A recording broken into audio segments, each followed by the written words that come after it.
Imagine करो एक काम समुंदर है, मछलियां अपने फ्लो में हैं, तुम जाल लेके वहां खड़े हो लेकिन कुछ हाथ नहीं आता। लेकिन जैसे ही तुम पानी को हिला देते हो, चाउस क्रिएट कर देते हो, मछलियां भाग दौड़ में आती हैं और तुम एक एक करके पकड़ लेते हो। जिंदगी में भी पावर का गेम कुछ ऐसा ही है। ये है law 39, stir up waters to catch fish.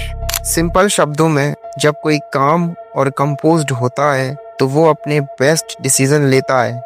तुम उसे हिला नहीं सकते, लेकिन अगर तुम उसके इमोशंस को डिस्टर्ब कर दो, गुस्सा, पैनिक या जेलसी क्रिएट कर दो, तो उसका सोचने का सिस्टम क्रैश हो जाता है। ह्यूमन साइकोलॉजी का एक सिंपल रूल है, under emotion stress, then logical brain बंद, then impulsive brain on.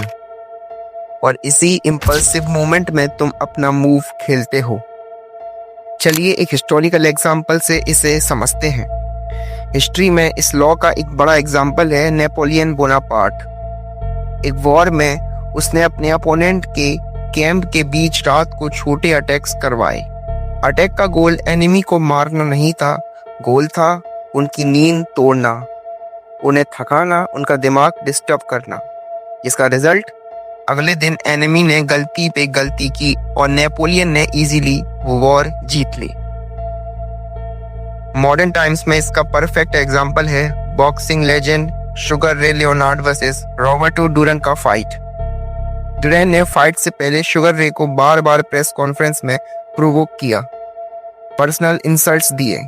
Sugar रे काम लॉस कर बैठा, अपने डिफेंसिव स्टाइल छोड़कर एग्रेसिव मोड में लड़ने लगा और मैच हार गया। रीमैच में शुगर रे ने काम मेंटेन किया, डूरन को फ्रस्ट्रेट किया, डांस किया, मूव किया और डूरन खुद रिंग से निकल गया। चलिए समझते हैं कि इस लॉ को हम अपनी लाइफ में कैसे यूज कर सकते हैं।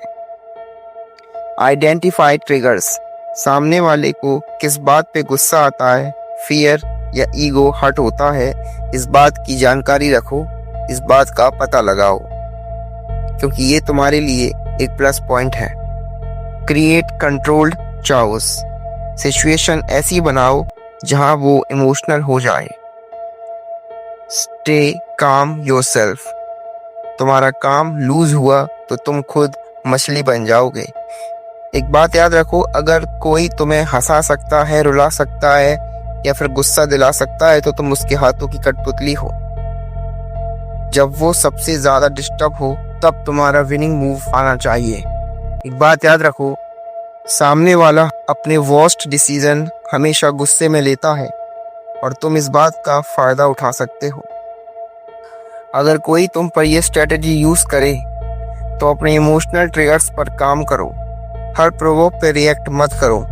डिसीजन लेने से पहले 24 घंटे का रूल फॉलो करो। जो अपना काम प्रोटेक्ट करता है वो किसी का परफेक्ट नहीं बनता।